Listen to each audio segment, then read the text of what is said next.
Now friends, welcome back to another episode of Generation Films. My name is Alan, and we've finally done it. We've made it to the first season of our Clone Wars history series. It is the end of the year 22 BBY. We've seen the Separatists make massive gains against the Republic forces all across the galaxy, but due to the actions of a few brave clones here and a few brave Jedi there, the Republic are still in the fight. So far, both sides have resorted to all types of methods in order to gain an upper hand, from assassination attempts, kidnapping, to diplomacy. In the majority of our stories so far, the local denizens of the battlefields the Separatists and Republic choose have been more or less helpless. Their fates lie in the hands of the victors. But the battle we'll be looking at today will have a slightly different outcome.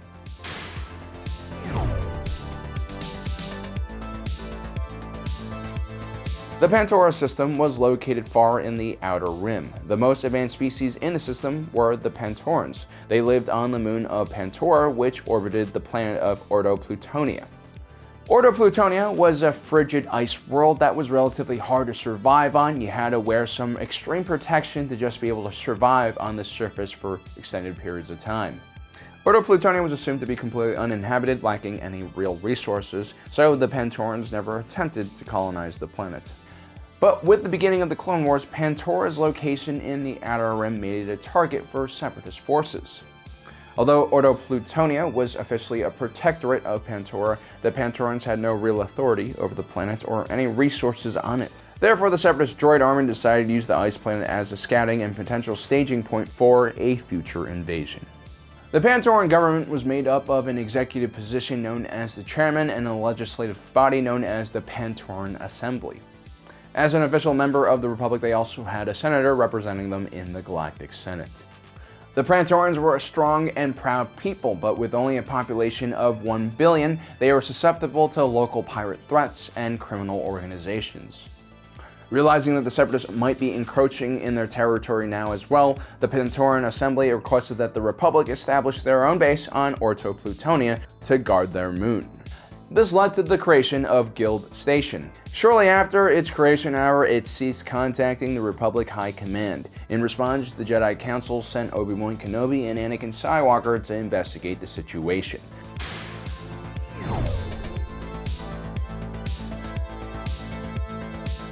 The attack of a Republic base on a Pantoran protectorate also meant that the chairman of Pantora Chicho and Senator Chu-Chi accompanied the two Jedi along with an attachment of the 501st Legion.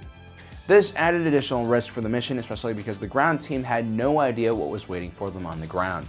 One cool thing that you'll notice is this would be one of the first times we see the clones use Phase 1 clone cold assault armor. There were specifically trained units of the clones that dealt with cold environments, but due to the 501st elite nature, they were also cross-trained using this equipment.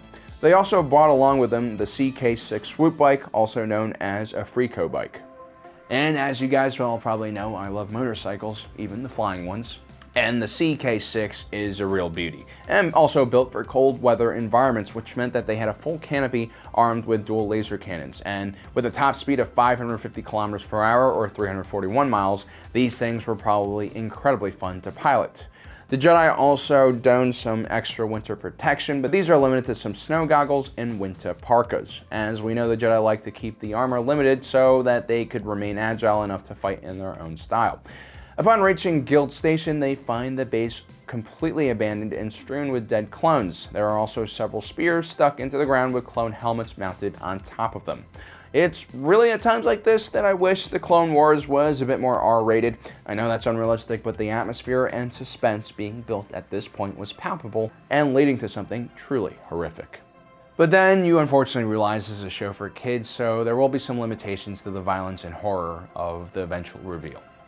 Anyway, the clones scan the nearby area and find a Separatist outpost nearby, and together the group travel there. Again, they find another abandoned outpost. The droids that were there are all destroyed, and many of them have their heads removed. A hologram reveals that the base was attacked by some unknown hostile being, and further records in the base show that the Separatists had sent a patrol nearby to some canyons to the south.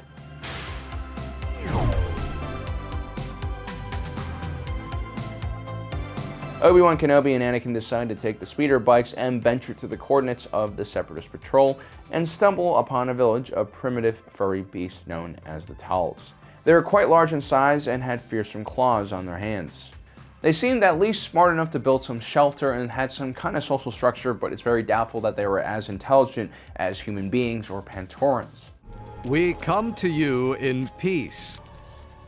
Peace.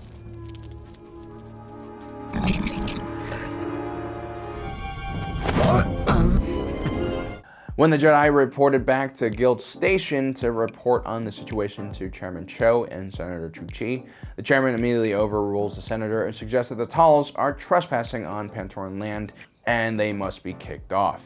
The chairman is a bit insane and perhaps a little bit too much of a war hawk, but he does have a point. The Pantorans were in a very vulnerable situation right now in the midst of a galactic civil war, and the last thing they really needed was the hostile force on a planet right next to theirs. The Jedi suggested before making any hasty decisions, the Pantoran delegation at least try to speak with the Talz face to face. The chairman reluctantly agrees to this and requests the Jedi to bring along an attachment of clones. The Jedi, however, had assumed that the Talz didn't want to see any clones, especially after their recent skirmish at Guild Station. But nonetheless, they needed to protect the chairman and assigned a small honor guard. Upon reaching the Talz village, Chairman Cho immediately comes off as a rude and arrogant ass. Again, in his defense, the Pantorans are far more advanced than the primitive Talz, and the Talz had far more to gain from mutual cooperation than the Pantorans did. On top of that, the Talz did just wipe out a friendly base without any provocation. Not surprisingly, the talks immediately fall apart and the Pantorans and Talz declare war on each other. Well, it's actually more of a battle, but some people have called the Battle of Orto Plutonia the One-Day War.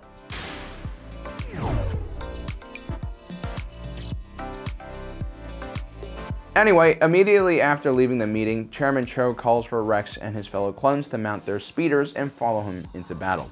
Captain Rex, always loyal to Anakin, asks for his confirmation of the order. The Jedi are kind of in a tricky situation because this is kind of a domestic issue.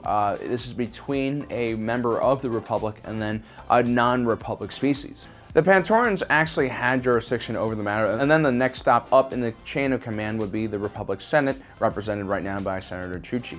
Senator Chu-Chi, who had remained quiet up till now, disagreed with Chairman Cho's hawkish stance against the Talz. She believed that peace could be resolved through diplomacy, and the Jedi hadn't sensed any malevolence coming from the furry animals. And from a more rational and strategic point of view, the last thing they really needed right now in the Pantoran system was a new front against gigantic and very capable furry monsters.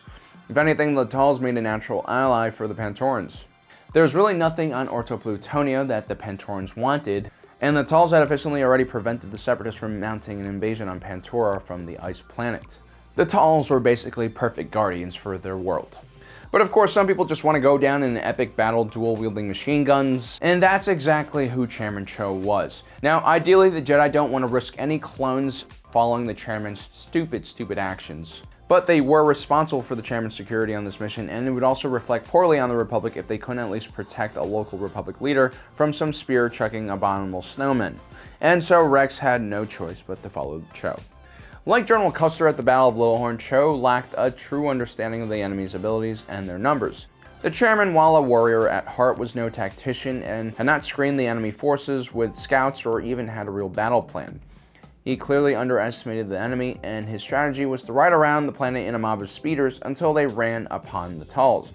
Which makes me believe that the good chairman was most likely on the Star Wars spice equivalent of meth or crack. Or maybe both. Star Wars is a pretty advanced society. Immediately, Chairman Cho and about a few dozen clones are ambushed and forced to stop and create a defensive perimeter by circling the wagons, or in this case, speeder bikes. Although outnumbered and completely out of their usual comfort zone, the clones fought back admirably and killed many of the savage Talz. But eventually they are overwhelmed. Chairman Cho takes a spear in his back and is knocked out of commission. Again, because the Clone Wars is a kids TV show, we're not going to see any of these individuals get skewered by a spear, which would be kind of cool. After all, these spears are much larger than even the heaviest javelins used by Roman skirmishers and shock forces. But instead, they barely pierce anything when they hit people. But whatever, I'm just nitpicking at this point. Captain Rex realizes the clones were about to be overrun and needs to grab Chairman Cho and make it to one of the remaining speeder bikes that still is working. Rex's ability to dual wield is clearly advantageous in the situation, as the clone's defensive perimeter was completely overrun already. But Captain Rex manages to escape the situation along with a few other survivors, and they are chased to the edge of a cliff where Rex must stop and make his final stand.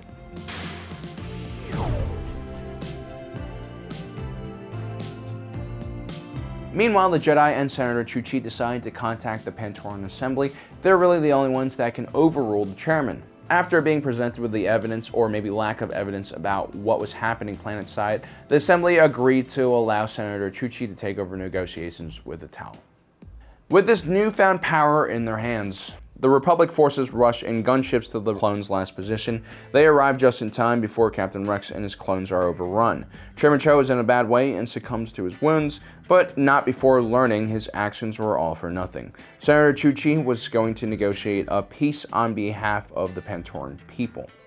At the end of it all, Chu-Chi's more diplomatic ways succeed. The Pantorans agreed to leave the planet of Orto Plutonia alone, while the Tals agreed to guard it from hostile foreign powers.